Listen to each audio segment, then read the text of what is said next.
As a person who has been to 20 countries and probably over 30 trips total, I've been blessed with good trips overall. Barely have I ever had a bad trip, and if I do have a bad trip, I typically forget everything. Most bad trips I've had were simply boring as shit, like when I went to Ottawa. Not only was it a 7-hour drive, half our plans got canceled, and we were there for a day. 7 hours for one day where we did jack shit. Of course, there have been actual downright bad trips, like my most recent trip to Toronto. I'm super unsure of what to make of this trip because I went there to see Slipknot, and that was awesome. But everything else sucked. Family was arguing half the time. Hotel Wi-Fi sucked. We went to a ramen shop that I didn't like, and subsequently the next day we ate at a pub where I was the only one who got good food. Everyone else got undercooked shit, which killed the overall mood. Top all that off with a giant parade that made navigation impossible. But then again, Slipknot, so yeah. But you get the memo. Oh wait, I'm forgetting something. Yeah, I'm forgetting a specific trip I took. Oh yeah, that one! Golden Beach Resort! Holy horse shit! Listen, whenever I'm going through a rough patch on a trip, I always remind myself that I'm not at this fucking place. Today, I am reviewing Golden Beach Resort on Rice Lake, Ontario, and I am not holding back. Everything about this place is so bullshit and stupid. I hate it so much. Now, to start, I'm writing this script and just realized that this has to be one of the most avoidable trips I've ever been on because my mom won tickets to go there. Seriously? This was pure luck? Those people are just handing out tickets to send people here? That's like getting recruited for Squid Game. I honestly see why they give out tickets because ain't nobody trying to pay to go here. Anyways, let's skip to the resort. It was a near 4-hour drive, first of all, and I got bad vibes the first thing I got there. Something just felt off. I'm not going to go day by day through the trip. I'm just going to list the specifics. So how about we begin with the positives? First of all, my parents let me roam around the resort, which I am thankful for. I would walk anywhere and everywhere, and I found multiple places that I took likings to. I also discovered fishing, which I'm not huge into in the slightest, but it was sometimes fun. Alright, wrap that shit up. Time for the horridness. So if you would consult the name for a minute, Golden Beach Resort. Pretty intriguing, huh? Well, guess what? You just got fucking clickbaited. Where is this Golden Beach? This resort has one fucking beach, and it's a rock beach.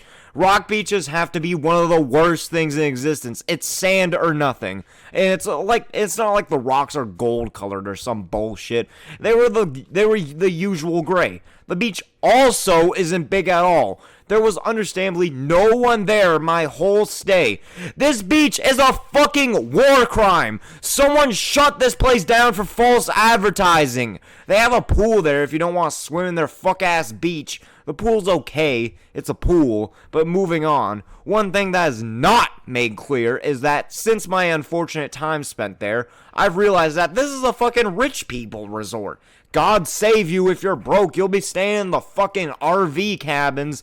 This place is advertised for having 2-story advanced cabins and a bunch of other lies.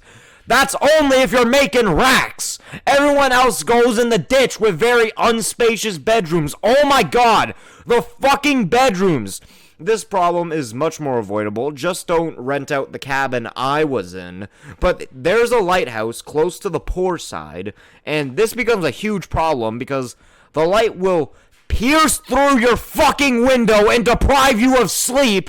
I went the first half of the trip raw dogging this. Then I realized my window actually had curtains.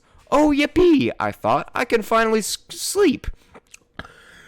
The curtains are basically thin pieces of fucking paper. There's like 2 of them. I let down both, and the light prevailed. Fire everyone who fucking designed this. Another thing is their quote-unquote walking trails. Just a warning, these walking trails don't go beyond 20 meters. Every trail we came across, we would walk along for a minute, and then it ended. The fuck? these next few things aren't a fault of the resort, just the aspects of the trip that made it much more unbearable. It rained for half the days, and there's nothing to do in the godforsaken cabin. I was promised so much stuff and was subsequently left disappointed. For instance, I was told we were going to rent a boat, and every day we were there, I was just thinking about that boat. And then we got to like the last day, and I thought, damn, y'all lied your asses off. I was told there was no Wi-Fi, so I didn't bring my phone. I fucking wish I brought it anyways to play games and shit, because first off, there was Wi-Fi. Second of all, I could have just wrote shit in Google Docs or played games. What the fuck was I told not to bring my phone? I was left so bored that I started sleeping a lot. I'm not a sleeper at all, and I developed normal teenage sleeping habits. The fuck?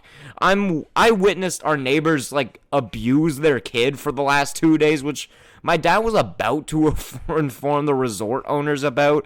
And last but not least, I just really didn't get along with my family the whole trip. There was a lot of arguing that occurred, and it was just messy. I also regret not making friends with the kids my age around the resort, but that was just me back then. Now, I have to give props to my dad for a second. He did something that pretty much made the trip 5 times less unbearable. What did he do? Well, we fucking left the resort, that's what. Okay, we didn't go home.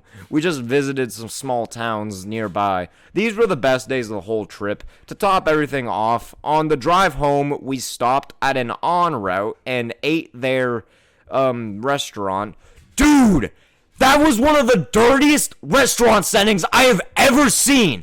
It was just fucking unacceptable. There were ants crawling up the tables, crumbs and sauce dried everywhere, and no one else noticed.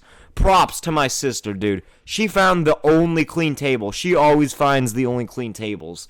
Anyways, I'll never forget the smile on my face when we pulled into our driveway. So that's my review of, in my opinion, the worst vacation of all time. I highly advise you don't go to this resort. Everything is a lie. There's nothing to do there if you're not rich. I will give credit where credit is due. I have some good memories of the trip. Like when I'd sit down on this corner and look out into the ocean, all was peaceful.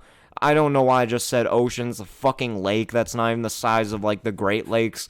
Okay, the worst country I've ever been to is Monaco. No regret saying that. But I consider Golden Beach to be miles worse. And even then, I have more good memories from that than Monaco.